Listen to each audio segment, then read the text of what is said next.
Hai teman, selamat datang di channel Sekate New. Jangan lupa pada teman-teman untuk like, komen, dan subscribe supaya tidak ketinggalan update dari channel ini. Mimin ucapkan terima kasih. Selamat menyaksikan. CEO angkuh bab 36. Sadar dari lamunannya, Bian berlari mengejar Hanin yang akan memasuki lift. Sebelum pintu lift tertutup, Bian menahan dan langsung masuk. Ia bahkan langsung berhambur memeluk Hanin dengan begitu eratnya. Mata lelaki itu sampai berkaca-kaca, meluapkan kerinduan yang bertahun-tahun ditahan olehnya. Hanin memukul punggung Bian. "Om, jangan kenceng-kenceng, badan aku remuk nanti," protesnya. Bian melonggarkan pelukannya, tapi enggan untuk melepaskan. Tangan Hanin yang tadinya dipakai memukul punggung Bian, kini mengusapnya dengan lembut. "Jangan tinggalin aku lagi. Aku hampir mati karena kehilangan kamu," bisik Bian dengan suara lirih. Darah Hanin berdesir, matanya terpejam disusul air mata yang merembes.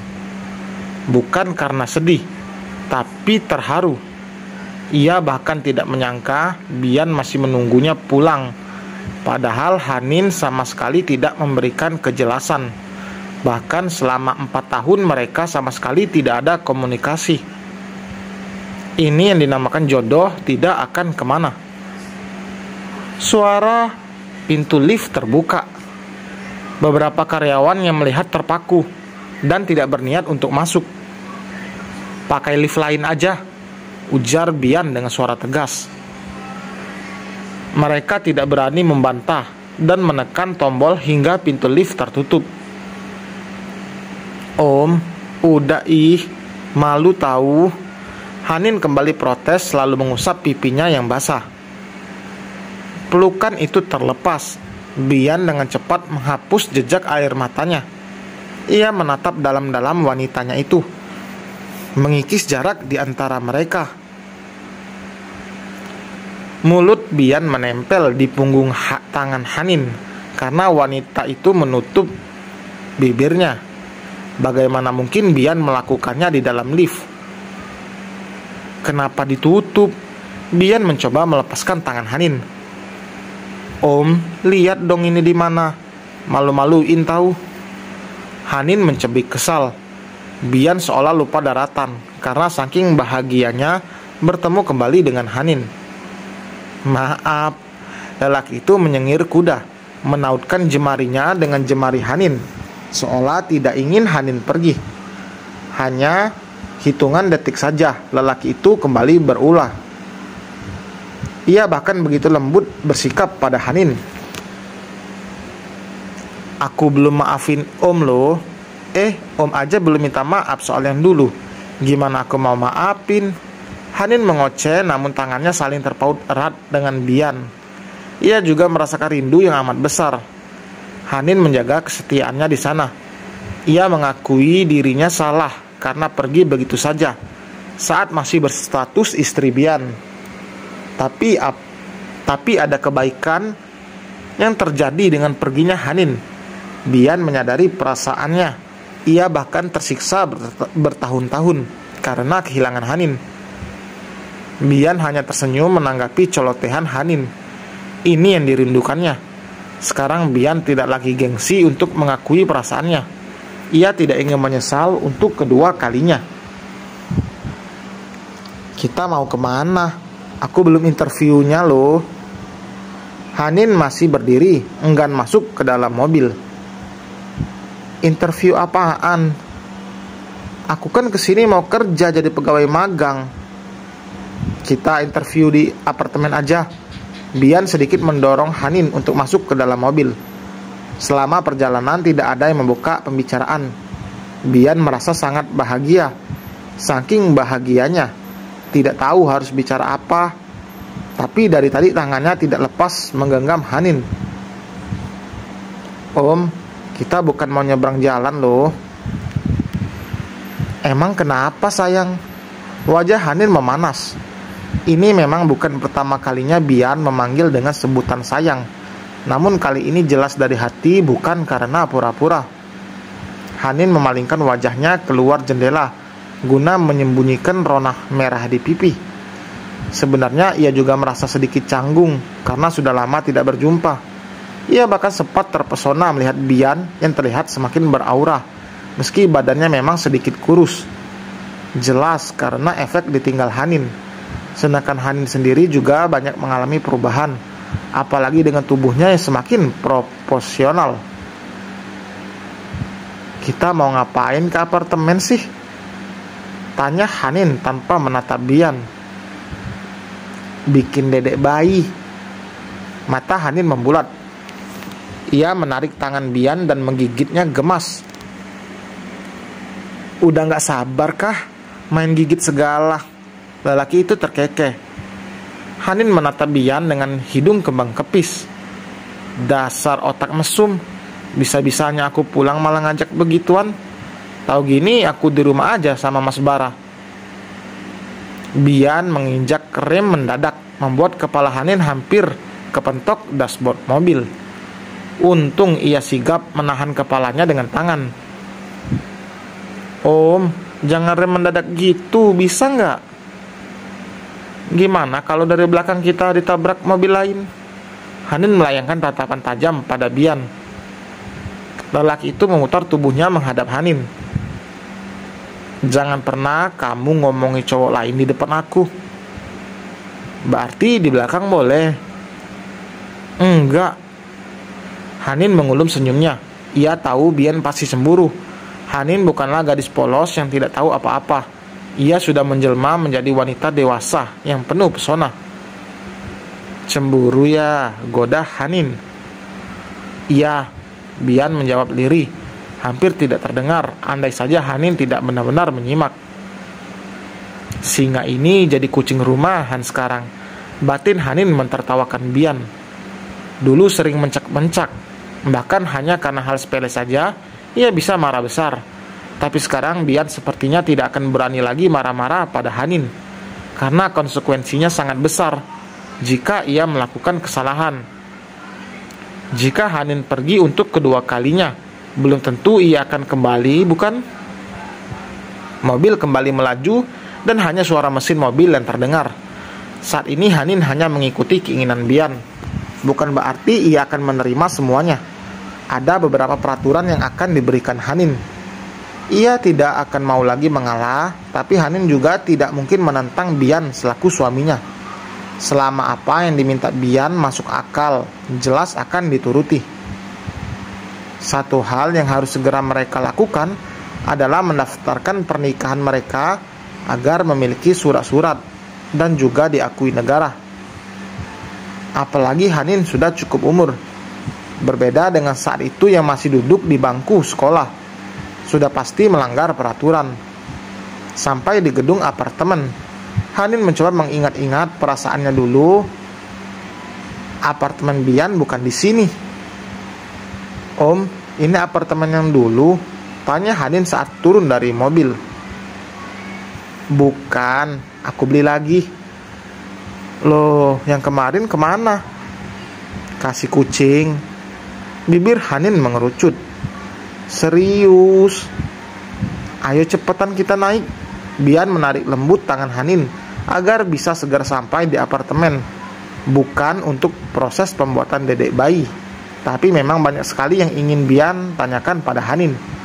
Bian merasa belum tenang jika Hanin belum menjelaskan semuanya. Mata Hanin menyapu seluruh sudut ruangan. Semuanya tertata rapi dan tidak sama seperti apartemen Bian sebelumnya. "Om tinggal sendirian?" Hanin mengalihkan pandangannya pada sang suami. "Enggak, sama jelmaan bidadari," jawabnya dengan senyum lebar. "Om selingkuh? Om punya istri baru?" "Iya." Hanin berkacak pinggang membuat Bian gelagapan. Niat hati ingin merayu, malah jadinya salah paham. "Bukan gitu. Sebelum kamu pulang emang tinggal sendiri, tapi sekarang kan jelmaan bidadari di sini." Bian menaik turunkan alisnya. menjawil dagu Hanin dengan sebelah mata berkedip. Hanin tidak menyaut lagi. Ia berkeliling melihat kamar dan juga dapur. Hanya ada satu kamar saja, tidak sebesar apartemen sebelumnya. Entah kenapa Bian malah memilih apartemen kecil. Meski kecil, namun tetap saja harganya juga menguras kantong. Bukan apartemen kaleng-kaleng. Duduk dulu, aku ambilin minum. Kamu mau minum apa? Air dingin aja. Hanin menjatuhkan tubuhnya di sofa empuk. Bian datang membawa air dingin untuk Hanin. Ia menatap lekat Hanin yang meneguk habis air itu. Sepertinya ia kehausan, sampai air sedikit tumpah, mengalir membasahi sudut bibir dan turun ke lehernya. Mata Bian tertuju pada air yang mengalir itu. Dengan susah payah, ia menelan ludah. Bian lelaki normal yang jelas akan bisa tergoda. Namun selama 4 tahun ini, ia tidak pernah melirik wanita manapun hingga berhembus gosip yang mengatakan jika Bian itu tidak normal, tidak tertarik pada wanita. Kenapa liatin aku kayak gitu? Tegur Hanin. Cantik. 4 tahun baru sadar, cibir Hanin lalu menyimpan gelas itu. Jangan bikin aku ngerasa bersalah dong. Bian meraih tangan Hanin. Harus. Kalau enggak, kapan sadarnya? Seandainya aku enggak balik ke sini gimana? Enggak usah pakai seandainya segala. Sekarang yang penting kamu udah di sini. Hanin menahan Bian yang menggeser duduknya mendekat pada Hanin. Kita harus ada kesepakatan. Sebelah alis Bian terangkat. Kesepakatan apa? Kalau sampai Om bikin aku kecewa lagi, apalagi nggak menghargai keberadaan aku, siap-siap aja aku diambil Mas Bara. Mata Bian membulat sambil menggelengkan kepala. Enggak, aku nggak bakalan biarin kamu diambil siapa-siapa.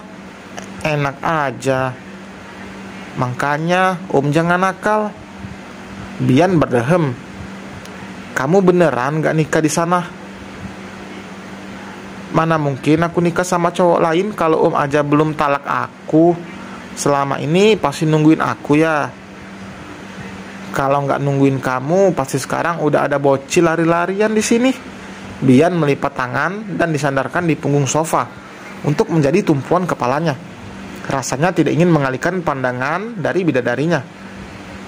Rasanya masih kayak mimpi. Hanin menarik tangan Bian biar nggak ngerasa mimpi. Bian menahan kepala Hanin saat wanita itu akan menggigit tangannya. Bekas tadi aja belum hilang nih. Nggak usah main gigit, main yang lain aja gimana? Emang kamu nggak kangen sama aku? Om nyebelin. Hanin mengubah posisi duduknya, melipat tangan di dada. Jangan panggil Om dong, rasanya kayak lain gitu. Orang-orang nyangka nanti aku itu cowok nakal. Terus mana ada om-om skece ini? Om emang nakal, nyebelin lagi, nggak peka, sukanya bikin aku nangis. Seru Hanin berapi-api. Setetes air mata lolos membasahi pipinya. Bian dibuat gelagapan. Loh, hei, kamu kenapa? Iya, aku akui. Dulu aku banyak salah ke kamu. Aku gak peka. Aku emang brengsek. Tapi aku mohon, kasih aku kesempatan buat memperbaiki semuanya. Aku mau bikin kamu bahagia. Tangan Bian terulur mengusap air mata Hanin. Tubuh wanita itu kini berada dalam dekapan Bian. Diusap punggungnya dengan lembut dan sesekali kecupan mendarat di kepalanya. Bian benar-benar memperlakukan Hanin beda dari yang dulu, karena memang ia ingin memberikan kenyamanan pada Hanin dan membuktikan jika ia juga bisa membahagiakan Hanin. Hanin menongak menatap Bian dari bawah. Om. Secepat kilat Bian menyambar bibir Hanin. Jangan panggil Om. Setiap kamu manggil Om berarti kamu harus dicium. Apaan itu? Terserah aku dong. Mau manggil apa juga. Mulut-mulut aku Ya nggak bisa gitu dong. Masa suami sendiri nggak dikasih panggilan mesra? Nanti dikira kita itu nggak harmonis lagi. Iya Pak Bian. Nah makin jauh. Sengaja ya mau dicium terus. Bian kembali mendekatkan wajahnya. Tapi sekarang Hanin lebih sigap menahan kepala lelaki itu. Enggak, emang aku cewek apaan minta dicium terus? Berarti minta yang lain, yang lebih dari itu. Masa kamu tega lihat aku bertahun-tahun menderita segala-galanya? Hanin menggelengkan kepalanya. Aku nggak bisa. Terlihat raut kecewa dari wajah Bian. Kenapa?